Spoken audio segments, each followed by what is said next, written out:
the Women Changing the World podcast, a podcast on a mission to bring you some of the most amazing women I know who are doing incredible things to generally make the world a better place. From corporate sustainability to straight up magic and everything in between, you'll meet the real life humans who are birthing the new. I'm your host, Liz Best, and I'm here to amplify the stories and voices of women who are changing the world.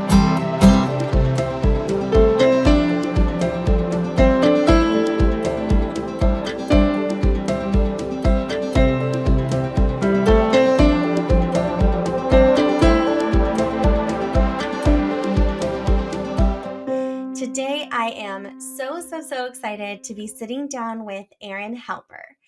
Erin Halper is the founder and CEO of The Upside and the leading authority on independent consulting. Since launching The Upside in 2017, Erin has helped thousands of professionals transition from corporate life into consulting to achieve flexibility, autonomy, and a renewed sense of purpose in their careers. Prior to launching The Upside, Erin built a thriving 7-year consulting career where she worked directly with private equity clients across New York City, doubling her former full-time earnings while working a fraction of the hours. Erin has been a frequent speaker at Columbia, NYU, Harvard, and Brown, and has been featured as a leading future of work expert on dozens of podcasts, as well as in Forbes, Business Insider, NASDAQ, Crunchbase, and many more. Erin and I talked about knowing your worth, the time boundaries she has found most helpful as a community leader, and how her year of focus transformed her life and her business.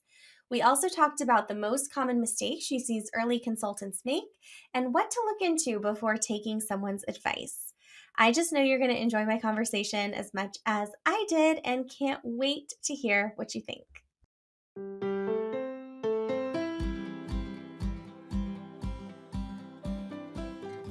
Is network on your 2023 to-do list? Hi there, it's Liz. If you're liking our conversation and our approach to personal development, career advancement, and living a life that turns you on, I invite you to join our community, the Girls Club Collective. We are the intentionally intimate personal and professional development community for women who are changing the world. Instead of asking for a seat at the table, we decided to build our own. Like most change agents and rebels with a cause, you don't often have enough hours in the day to change the world and cultivate a strategic network. If overwhelm has become your second language and you're feeling tired of trying to convince your own marketing team to actually read your ESG report, you're in the right place. We know that sometimes trying to make a difference can feel like being that one person out on the dance floor trying to get the party started. And that's why we created the Girls Club Collective. It's where women changing the world organize, and all you have to do is show up as yourself.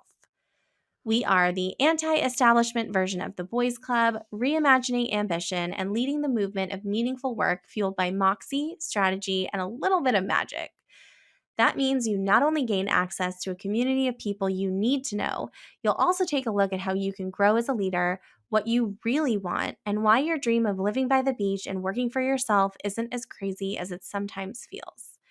By offering monthly peer advisory, salons on timely and relevant topics, networking power hours, and more, the Girls Club Collective is your extended team, your extra brains, and an energizing environment that is geared toward your personal and professional growth. We believe that changing the world is a team sport. Join the collective designed for exactly that and use the code PODCAST, that's all caps podcast, for 10% off your first year of membership. You can find the link to join us in the show notes. And I cannot wait to see you in the collective.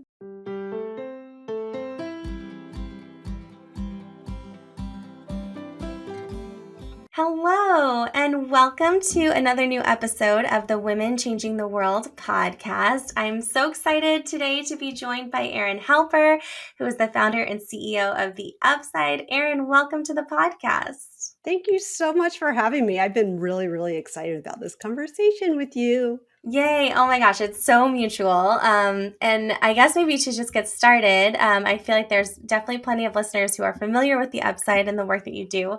But for those who are not, would you mind just briefly introducing yourself to our listeners? Sure. I'm Erin Halper, and I'm the leader and CEO of The Upside, which is a global community of independent consultants who are scaling their businesses. I love it. Well, I feel like one of my favorite things to talk about on the podcast is really the journey that you've been on to get to the place where we find you today. And really, the invitation is to like take up space and tell your story, but would love to know how you came to be here. And again, please like include as many twists and turns as feels aligned. Well, I graduated college in 2001, which was a terrible, terrible year to graduate. It was like zero jobs. My dream job, my what I thought I would be doing, that just basically disappeared. So I was living on my sister's couch in New York City, and I had to just look for any job. And that's what I did. I just took any job I could get. And it wasn't a dream job by any stretch, but it taught me a lot. And it led to me working in private equity. So, real estate, private equity, fund of funds, different alternatives, which is very niche and not something I ever thought I would be doing in a million years.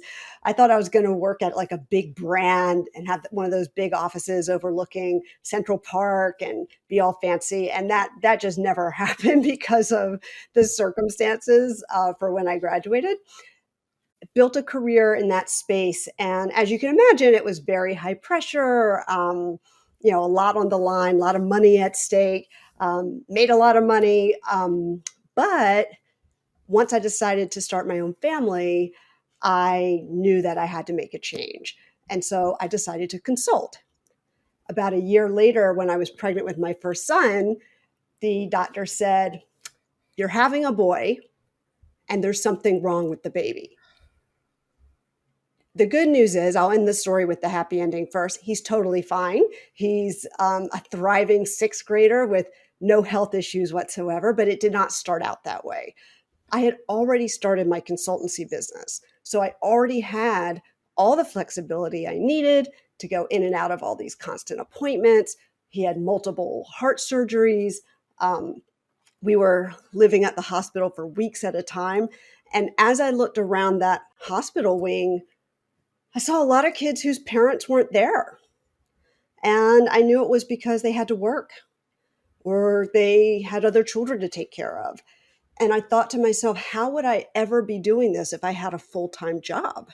It just would have been impossible. So my timing was very lucky in that way, but it planted the seed for really having empathy and really understanding the need for more flexible work options out there. For someone like me who was highly educated, very successful in my field, why shouldn't I be able to work flexibly? Why does it have to be, 8 to 6 or nothing at all? And this was, of course, pre-COVID. So our views have changed quite a bit since then. So I ended up consulting with my clients, same clients pretty much for 7 years, had a great consultancy, had a second child. I moved homes twice. I buried a parent, all the things that you need flexibility for. And I was so grateful to have it. Then what happened is I moved to the burbs. So now everybody's commuting back and forth. And people were asking me, how in the world did you pull off what you pulled off? As if it was some unicorn situation. And I would casually explain to them how to do it and what to do and how to position yourself. I thought that was common knowledge. Apparently not. So apparently I had a knack for it. And I think it's just that combination of entrepreneurial spirit and fast learner and fast failer. And so I decided to start a company to help other people have that same success. And it turned into the community that we are today, which helps global independent consultants scale their businesses. Oh my goodness. Well, thank you so much for telling us the whole story. I can only imagine that moment that you describe of kind of like looking around the waiting room and being like, wait, how, like, it's like looking at who is there and what's allowing them to be there, and then all the constraints that are preventing people from being there. And imagine like just that's so close to your heart as you've created and grown the Upside. And I've been so blown away. I joined the Upside in October of last year, and I've just been so blown away by the caliber of leaders in the space. It's like mind boggling, like who is in this community. I would love to hear just a little bit more about the upside, about um, what's included in the upside, like how it's evolved. You started it, I believe, in 2017. Yes, but it wasn't a community. I had the bright idea that I would match consultants with clients because I knew that was their biggest pain point. Everybody's like, how do you get clients? How do you get clients? I was like, well, I'm very good at getting clients. So why don't I get the clients and you just show up and be your awesome self? Not only did I hate the business model, but apparently there is not a line of corporations waiting to pay a lot of money for consultants. So that line was very short. And they were at that time, there were a lot of platforms coming out that were more like cheaper talent. And I think that's where people's minds were like, well, we don't want to pay $250, $300 an hour for somebody. We want to pay 50. And I just knew I didn't want to go into that game at all. And I happened to have been part of a community that I love and adore, run by a woman I love and adore, Dreamers and Doers. And I went to her and I said, her name's Geisha Haas. I said, Geisha, what do you think? What do you think I should do at this point? It's either close it up or do something else. And she encouraged me to start a community. So it started as a Facebook group, which I'm not even on Facebook anymore, but that is how it started. And then as soon as new technology came out to support communities like mine, we went on to Circle and never looked back. And it started slowly. You know the story, slow and steady. We never tried to mass market. We never tried to scale fast. We never raised outside capital. But every quarter since the day this community started, which was January of 2019, every quarter we have grown. We've never lost money. We've never slowed our growth. But it's definitely the tortoise strategy. It's been slow growth, but very steady and very sustainable growth. Oh my goodness. Well, I so love hearing that. I didn't know that about Geisha, but I'm actually also in Dreamers and Doers. She's been on the podcast and she was a huge help and mentor as I was founding the Girls Club Collective. So I love that she was part of like that conversation behind the shift to a community business model. Yeah, well, I mean, people like me who are in community and like her back then in community, we're biased because we love it. So she was like, this would make a really good community. It's super niche and you have my blessing. And I had just had such a great experience in her community that I thought, well, yeah, I think I need to bring these people together. I'm giving them all the same advice, very very similar, like, and then I met two people separately that I thought should know each other, so then I started connecting people and I'm like, she's like, that's a community, Erin, you need to start a community. And you have to remember at the time, the word community as a business, people would laugh at it. Geisha and I have like had like laughs over this, that people will be like, oh, that's a nice hobby. Oh, what do you do full time? We're like, that is a full time. It is. And Multiple today full-time jobs. it is full time. What do you mean? And I think the business model is just very new to a lot of people, and calling it community, like a paid community, that's a concept that's kind of new. I mean, coaching cohorts have been around for a while, but community was something that people couldn't quite get their minds around as a business model. And of course, fast forward after the pandemic, now everyone understands what it is, to the point where there's actually VC money being put into it. I mean, we never thought in a million years that would ever happen. Like people, they used to like laugh. They're like, that's what you have, like a club, a community, and now it's people are paying attention because it is a real business model, and it's a way to reach and impact and connect a lot of people under a common umbrella who are going through a common journey together.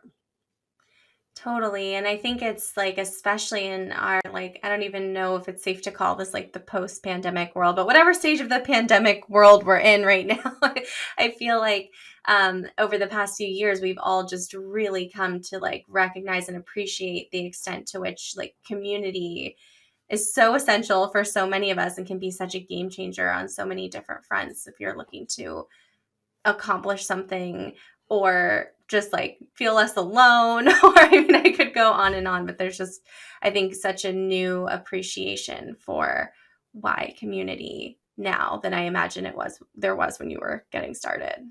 Absolutely, and there's more value to it now. So, if you've ever looked into the pricing models of other communities, if you've ever done price comparison, you'll see that everyone's up their game big time, pricing wise. Like there aren't a whole lot of $35 a month things out there anymore because it costs a lot to run community, and because the value of what it brings is so rich. The ROI of a few, even just a few good connections, is very, very valuable when you're put in the room with people you wouldn't have known otherwise. And you form relationships with those people, even friendships. That is priceless, literally priceless. And whether it's through my own communities that I'm involved in and I pay for, or through the upside, there are people forming real and deep and meaningful relationships with people that don't even live in their state, let alone their country. And they feel very, very connected to people. And I think that there's just a ton of value to that. Plus, of course, all the learning and the leveling up and everything else these communities do. Absolutely. And I feel like often it's like almost easier to explain because we're more used to it, the value of the learning and the leveling up than the value of the relationships. But the relationships are truly so often the thing that really move the needle. Well, what if I said to you, sometimes I think about this. What if I said to you, how much value, monetary value, how much would you pay me to introduce you to someone who will end up being a lifelong friend and who will open 2 to 3 really important doors to you for you? It's a great question. The number that pops into my head immediately, and granted, this is like coming from my own experience and like level of comfort investing myself, but I'd say like at least probably $10,000. Okay, so like that's what I'm saying. Like it's like what like that's what's happening in when you join the right community. It's not that any community is better than the other. It's that they're better fits for you than the other. So that's what we're getting when we join a community that's the right fit for us and for our goals is you know that type of connection, that type of relationships that keep on giving, and even just getting advice from the right person that can completely change how you run your business. What is that worth? That's worth a lot. So I think, and I hope that people now are starting to understand and put a monetary value on putting all the right people in the same room, because that's, as community leaders, that's what we're doing. That's our job. Totally. And I think like so often, I think it can be so human to think like, oh, I can like organize people on my own or like independent of a community. And certainly I know a lot of people who do that. But the value of having someone who is the leader of a community, like do all the work to create the space, to create the rules, to create the structure, where that can happen, I think is something that people are really starting, I hope and believe, to appreciate. Yeah, I hope so too, Liz. Well, I'm curious, like, what was something along this journey with the upside that's happened that maybe surprised you or that you didn't expect? I think, and I've told you this before, but I'll repeat it for your listeners. The most unexpected aspect was how much overhead it takes to run a community business. I think a lot of people who aren't in the business are like, oh, it's just like, it's like so easy. They send out some emails and like they look at some applications and they process some money and then they like chime in here and there, maybe create some events. I mean, we have 3, almost now 4 members of our team. And this isn't even anyone that does marketing. This is all internal people. This isn't like to get members. This is like ops people. There's a lot of overhead involved in running a really smooth community, and one that that's high end and that's high caliber. And that is something I did not expect. I thought we were going to charge, not that much and be as accessible as possible and get a bunch of people and I started doing the math. I was like, ooh, like, if we charge like $38 a month and then we have like 1,000 members, like that's a good income for me.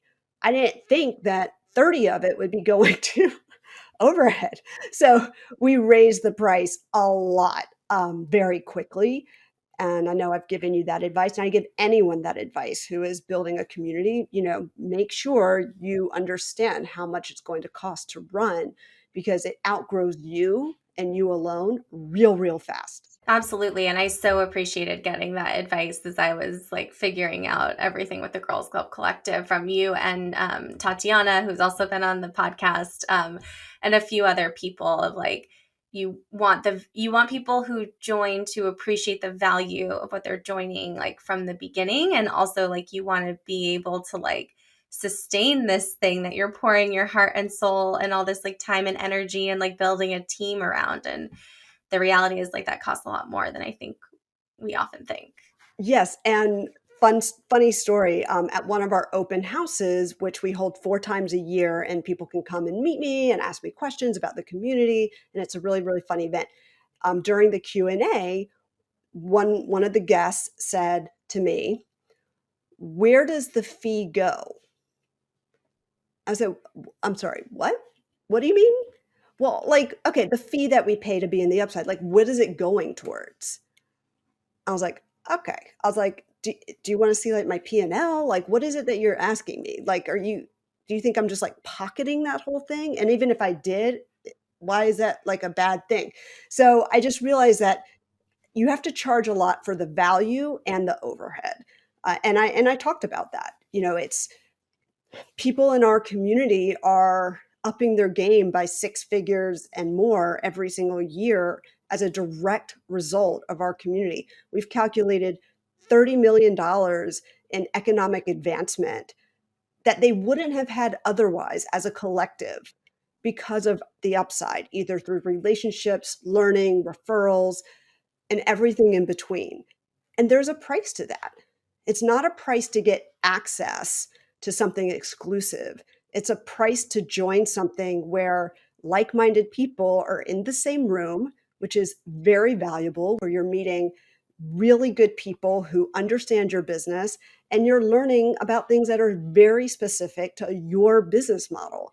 And you're going to up your game. And there's a value to that I personally think is priceless, but that's because I'm biased. Totally. Yeah. I mean, I'm right there with you, but I also think like we show up in direct proportion to our investments. And, it's also important, I think, to price things in a way that people feel like they have some skin in the game, that they feel like, oh, like this makes me uncomfortable enough that I want to show up for it. Let's hope so. Well, I'm curious. Something I've heard from a number of different community leaders is just the many ways that leading a community has really informed and influenced their own personal and professional development. And I'm curious, like, how has that looked for you? I would say 2 things. Well, 3. I don't know, there's so many things, but I'll just do 2. One is confidence as a CEO. I was never the CEO of any company before, and I never led big teams, in my past corporate life. So this was really my first experience building teams, leading a team, and leading a big group of people, in a community.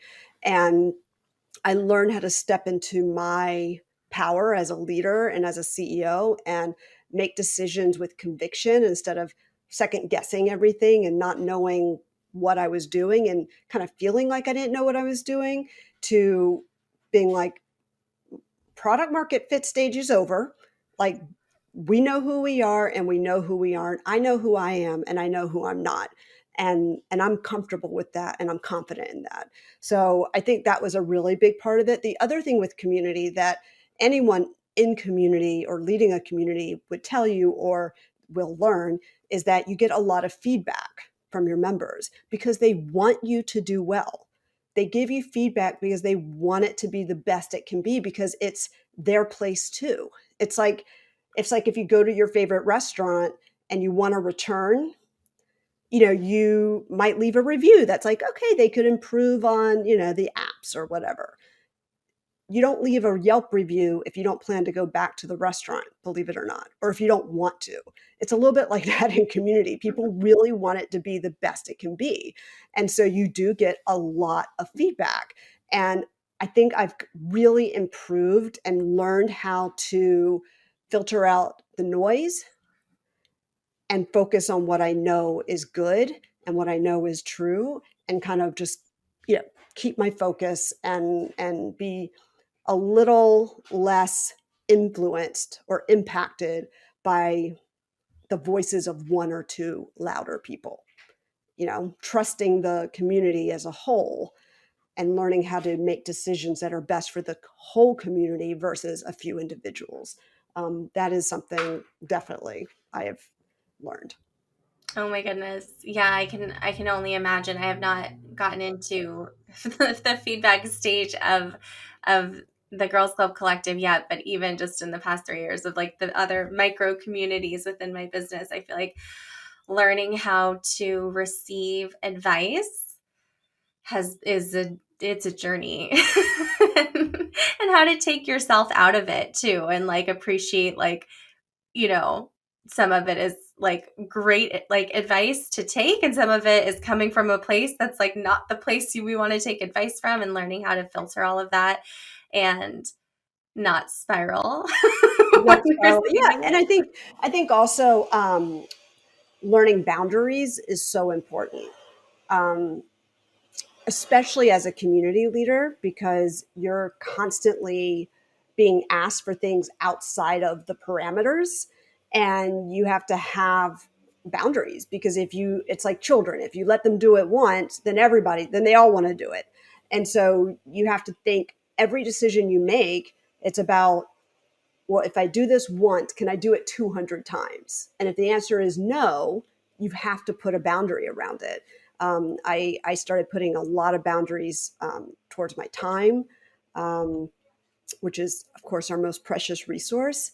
And that is something I that is something I wish I had learned a lot earlier, to be honest. Boundaries around my time. I'm one person, you are one person, and we want to give so much.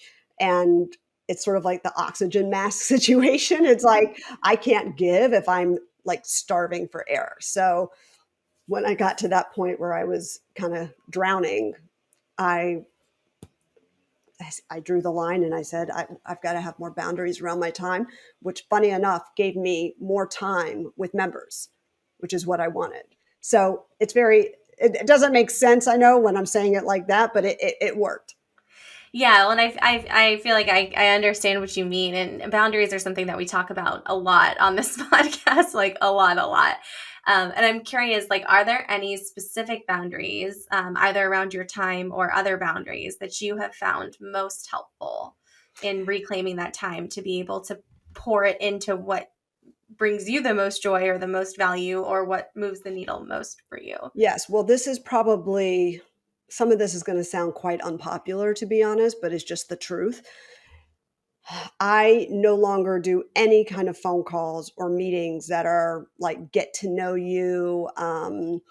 How can we work together? Or we have a similar audience, or they just have never gone anywhere, quite honestly. It took me a long time to learn that. And they did take up space on my calendar, this get to know you calls.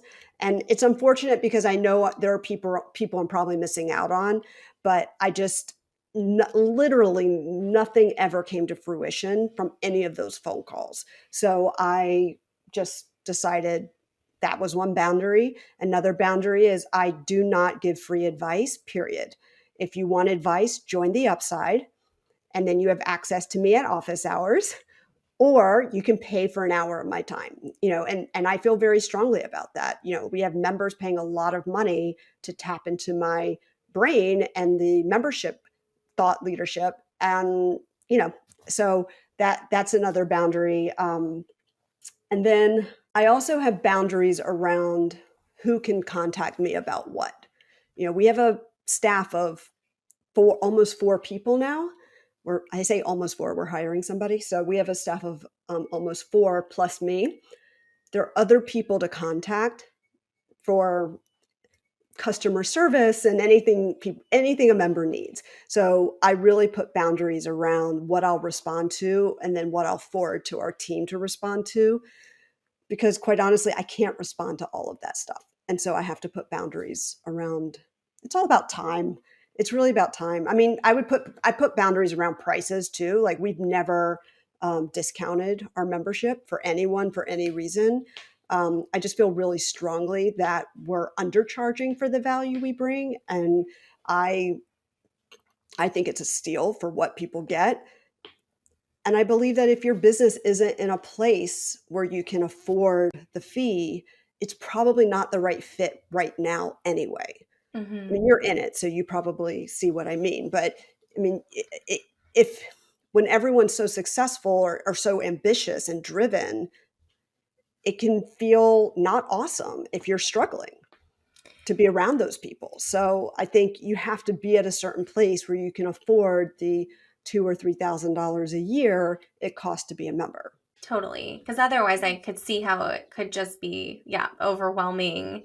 And it is, it's like an intimidating room to be in, but in a good way and like a growth way. But I could see how at a certain point, it's like the things you need to focus on to get things to a place where you can, where your business can hold that expense are not the same things that the They're people in not the the same things. community And anytime if someone asks me about pricing or they can't afford it, I have a whole list of other communities that we recommend that are less expensive, that they're not the upside, but they don't have that higher price point. And um, I'm happy to send business to other communities and support them. And I have a lot of boundaries around what we charge, and I feel really, really strongly about the value that we bring for that price. I love it. Well, and I know that like knowing your worth and like standing in your worth is something that has also been really important to you in your journey, both as a consultant and now as the leader of the Upside. What advice would you have for anyone listening who um, is maybe like feeling all the feelings as they hear the phrase "know your worth"? Because I know for so many women in my world, I know it's been a journey for me, and I know it's been a journey for a lot of people around me. Well, Liz, you know that I'm very tactical, right? So this is less about mindset and more about data. You know, we have in the Upside what we call a what people charge database. It is not a fancy name. It's called the What People Charge database.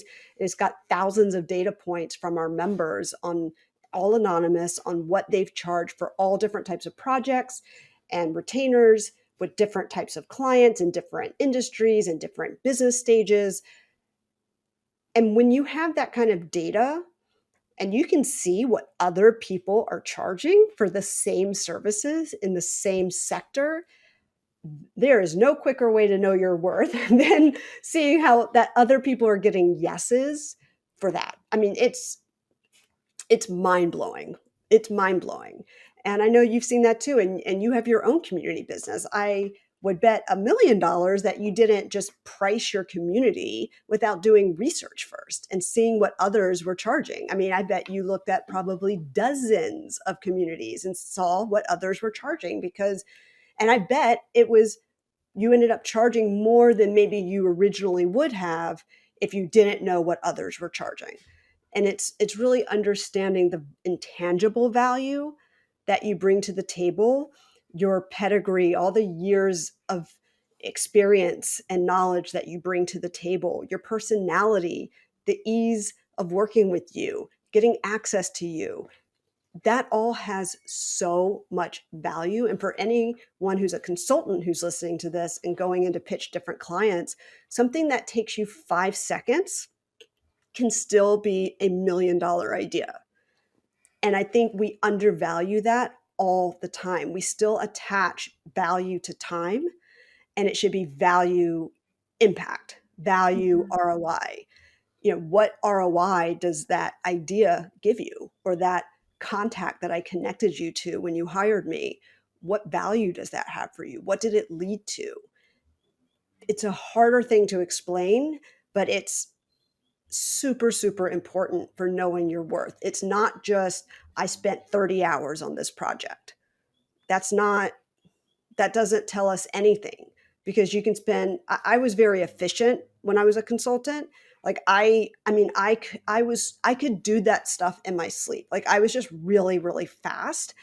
And I was like, why should I be penalized for being really good at what my work? Why would I penalize myself for that? I should be rewarded for that. And that's why I only worked 20, 25 hours a week when I was consulting, because I was so efficient at it that I was like, well, whether it takes me 30 hours or, 30 days, who cares? It's done, and it was done the right way, and it made an impact. So I think getting out of that concept of time equals value is the first step.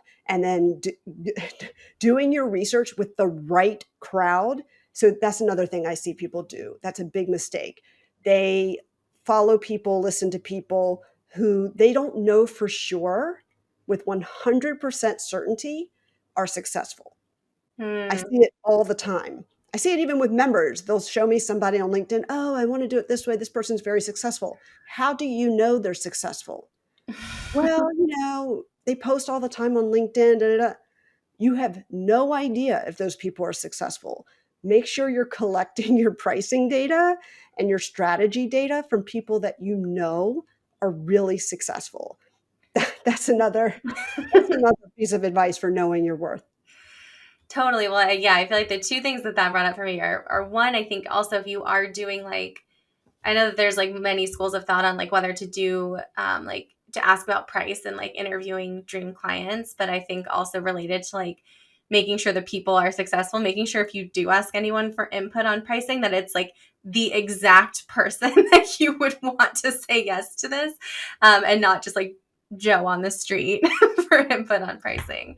There's a lot of people. I see a lot of people on LinkedIn who are doling out advice for consultants or freelancers, and it scares me, because I'm like, this is not good advice. This is bad advice. This is advice that's going to work technically, and it will keep you small. Like, it's not pushing people forward. It's just kind of keeping them in a container, and it's upsetting because people like me and a few other of my peers who are in the business and have been doing this for many, many, many years, we know we all share this. It's like we all have the same advice, just in different ways. And we feel really strongly about it. So when I see someone on LinkedIn talking about the consulting business or freelance business and the advice is not awesome, it's very frustrating. You be careful whose advice you're listening to. And if you, the best way to decide is listening to the advice of people who are not just focused on one industry and not just focused on one skill set. So if it's someone who only talks about marketers, for example, you want the variety and the diversity of thought leadership, because that's what really levels you up. When it's kind of singular, it keeps everybody in a box. It's like, well, this is how it is when you're a marketer.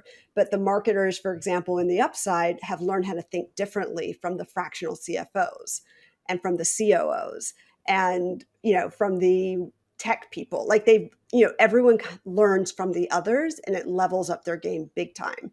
So make sure you're listening to the right people. Absolutely. Well, and I think the other thing like that really struck me is in talking about knowing your worth and really like value-based pricing or transformation-based pricing is like, I'm not sure if you've seen the meme on the internet of like going to an electrician and it's like actually cutting the wire is like $1, but knowing which wire to cut is $999 or whatever the actual number is. And so it's not about the time, it's about the outcome. That's correct. The impact, for sure. Well, I know that focus was like a big word for you last year as you have continued to grow and scale the upside. How did you like arrive at the word focus for last year, and how has focus supported you in really building a business that works for your life? Well, I did a lot of work on my business in 2021.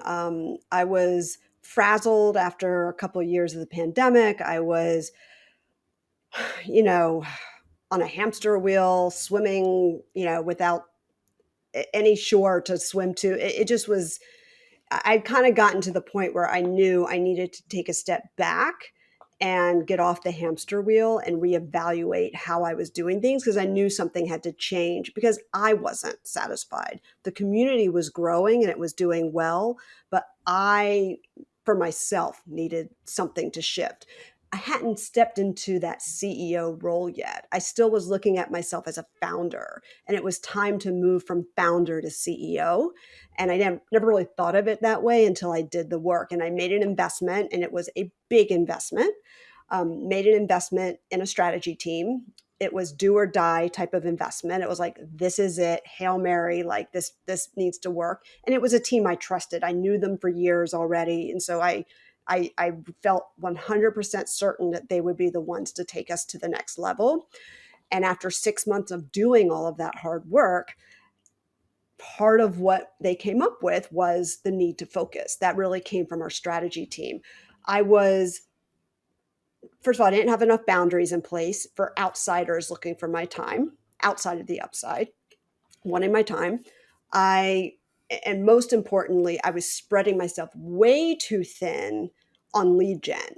And that's because there's so many strategies, dozens of lead gen strategies that work. They all work. So my thought was, well, I need to do a little bit of Facebook marketing. I need to do LinkedIn. I need to do ads. I need to speak at conferences. I need to do some PR. I need to do, da, da, da, da. And it was like shiny object syndrome, and also FOMO. Like, I need to be part of all this stuff, and I need to be doing all of this. I was also, I would scroll on Instagram, and of course, all I get are ads for other people selling how to do XYZ for your business, which again gave me so much FOMO and agita that I was like, and I didn't realize it. And so I shut off Facebook, canceled it altogether, deleted completely. I shut down our Instagram page.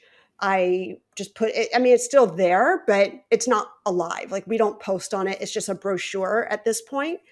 And now my Instagram is full of all the things I love: travel, how to cook this great meal, some fashion, my friends. I'm like, it's fantastic. No more of these ads blasting at me. And I learned how to focus our marketing efforts on really what was moving the needle the most, which was referrals. And the strategy team outlined, look, here's the data of how all of your members have come in to date. This is like 80% are referrals. You need to double down and just work on that and LinkedIn, and that's it. And just leave everything else aside. And I think I just needed the permission to do that, the permission to stay focused and put on my blinders. Because once I did that, we doubled EBITDA the next year. I mean, absolutely took off from there. It was a total game changer. So yeah, focus. Focus was my year, 2022. That was the first year that we actually implemented everything the strategy team came up with. And it was a game changer. Focusing, I wish I had done it a lot earlier. I was all over the place, pulled in a million directions on a million different platforms. And it was super toxic and not good for business, quite honestly. It's so refreshing to hear, because I do think so often, I mean, as you said earlier, like, there's just so much advice out there for like how to do this for your business, how to do that for your business, and like really figuring out like what actually moves the needle in your own business, and like just ignoring the rest. I mean, so much easier said than done. But it is, but when you look at the data, if you have 100 members collectively that have ever come in or applied, and you start looking at the data and you're like, like, this is how they're coming to us. Like, they knew a member or they heard about us on LinkedIn. That's your cue to double down, not go in another direction and start doing like Facebook ads. I mean, it sounds so logical now, but at the time, I'm getting bombarded with ads of how I'm going to grow my business and and it was just so much noise. And it was hard enough to make decisions on a day-to-day basis. And then with all the noise coming in, it was very overwhelming. And now I have total control of my calendar. My calendar is beautiful. I have a lot of time for what I love, which is being with members and having relationships with them and building relationships with them doing podcast interviews with you. This is something that I really didn't have a lot of time for last year. I love that. That's like so refreshing to hear. And yeah, I think what's also so interesting is like the things that you have chosen to focus on, it sounds like, are also the things that like were bringing you the most joy from the beginning, right? I think so often the things that move the needle most are actually also our favorite things to do, like provide an amazing member experience. So your members like refer people or show up as a thought leader on LinkedIn. Those are probably some of the things that felt more aligned, and the other stuff just had to go to make more time. Yeah, they did feel more aligned. In fact, it's funny you say that because I'm about to put out a new free guide. We haven't put out a free guide in a really long time, but it's all about choosing the strategies, the lead gen strategies that are most aligned with who you are and what you want. So, for example, speaking at conferences, I don't speak at a lot of conferences because I don't want to get on a plane and travel. I don't want to be away from my family to speak. Now, if it was a big conference and I was paid, okay, fine. But for the most part, I turn those down if they're not local, if they're not in New York City or the local area. You know, Picking what's aligned. I see so many people are like, "Oh, I really struggle with writing on LinkedIn." Well, if you're not a writer and that you're spending so much time on this, pick a different lead gen strategy. They all work. So it's just a matter of picking two or three and sticking with them and diving deep into each of them. Absolutely. Well, and I'm curious, one of the things that you mentioned earlier in our conversation was this idea of like just all the bad advice that you're seeing out there for consultants. And so, for anyone who's listening right now, who's maybe like just getting started in consulting, is there like one or two kind of like nuggets of wisdom that you would offer them in like just getting like their business off the ground, like very early stage? Yeah, I would say I'll go with the mistakes I commonly see versus other people's bad advice and what not to do. The mistakes I commonly see are people don't have their 10-word pitch down. So when I ask you, what do you do for a living? If I met you at a party, I'm like, oh, what kind of work do you do? That answer should be ready to go. And it should be very clear without being cutesy or flowery, very clear what you do and who you do it for. So that this random person at the party knows who to connect you to. If people don't understand what you do and they don't understand who you do it for, you're leaving a lot of doors closed. You're not optimizing the opportunity. To me, that is the foundation. First step is, what do you do? And a lot of people can't answer that question, or they can't answer it well. They get very cutesy, very flowery, very marketing-y lingo, and it just doesn't land well with people. Just be really straightforward. Um, Another big mistake I see people make is in the process of discovery to contract to work. So, discovery calls, how to conduct them, how to conduct those prospect meetings, and then how to close them. You can get 100 clients in the pipeline, but if you can't close them, then what's the point? So, I see a lot of people getting ghosted. They give away too much, so they give away ideas thinking that'll like tease the client a little bit. It does not. It just waters down your value tremendously. It's never, ever, once ever a good idea, period. That is also some bad advice I saw out there. Like, oh, tell the client a little bit about, show them like some ideas. I'm like, no. I've seen so many people get ghosted after doing that. Hundreds, I would say. Another thing is that you're in that prospecting stage, you are running the meeting. You are the boss of your company. It is not an interview for a job. You're not there to defend yourself or prove yourself or answer all of their questions. You are there to ask them questions. You are asking the prospective client questions that whole meeting to try to better understand what it is they need and what the sense of urgency is. It sets the tone. You are the boss. You are the CEO of your consultancy, even if it's just one person. So that is a big mistake I see. People go in like a job interview. The other mistake I see, oh my God, there's so many lists, but I have to just, if there's consultants listening and they get anything out of this, also make sure you discuss pricing verbally with the client. Don't let them see pricing for the first time in a proposal. That tends to never go well because it's never going to be, or rarely going to be, the price they think it's going to be. So make sure you have that conversation and say, does that work for you? If so, I'll go ahead and start on the proposal. Yes or does that work for you? And see what they say. And if there is pushback, then you can address it verbally right then and there instead of spending 3 hours on a proposal and then getting ghosted. So Oh my goodness. the Thank you. wine list. I'm sure we could have a whole separate podcast episode on just this topic. Thank you so much for sharing those. They've really resonated and are consistent with a lot of what I've heard in the upside, I would say, over the past like 6 months or so. Well, I know I could talk to you forever. I want to be respectful of your time. There's a couple more questions I want to ask, and then also give space for where people can like find and follow and keep up with you. But because this is the Women Changing the World podcast, my favorite question to ask is, if you could change one thing about the world, what is the one thing that you would like to change? Oh, give me that magic wand. I will wave it around and make it so that every human being in this world has access to quality education. Equal equal access around the world to quality education, because I think that's where most of the world's problems are stemming from, quite honestly. So if everyone had in this world had access to quality education, I think we'd be in a much better place. Hmm. Definitely. I so agree with that.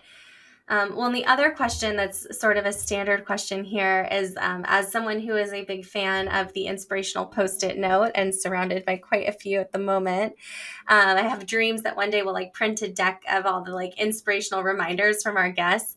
So if you got one Erin Halper Post-it note, what's like the short message or reminder that you would most want to share? No one is you, and that is your superpower. Mm. I love it. It's amazing.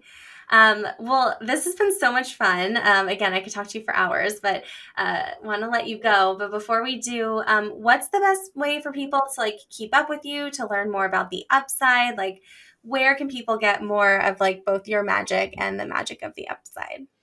Oh, well, thank you for asking. Our website is betheupside.com. So it's betheupside.com. And we have tons of free resources that we've gotten a lot of great feedback on, including a pricing guide, everyone. So, including the pricing guide, a lot of free resources. Also, our newsletter, which you can sign up for on our website, is weekly, and we give so much advice, all the types of advice that we talked about today: focus, boundaries, pricing, building relationships with clients, how to handle clients.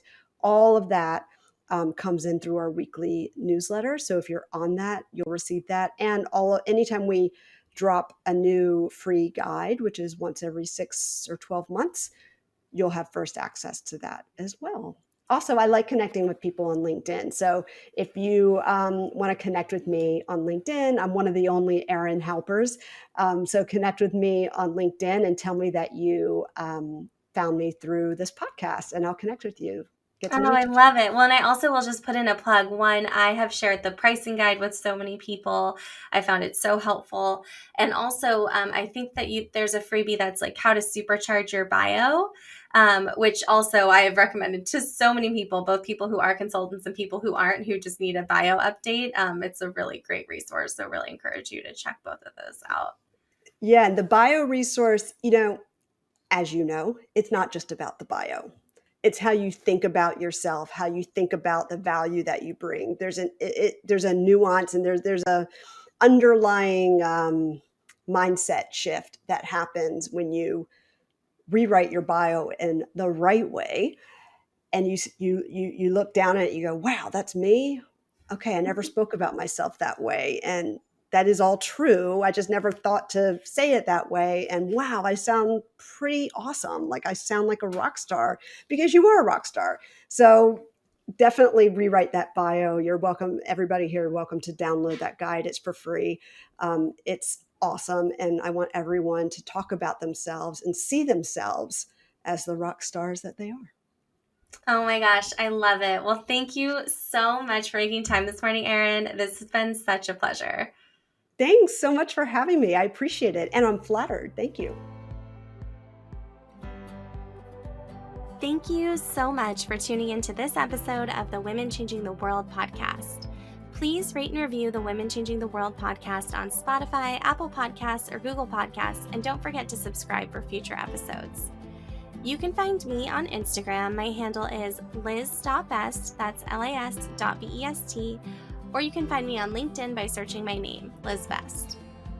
Join my mail list by visiting elizabethbest.com/monthly meditation, and you'll receive all the latest updates on events, retreats, and opportunities to work with me, plus a monthly love note from my heart to your inbox. I am so excited to keep in touch, and I'll see you in the next episode.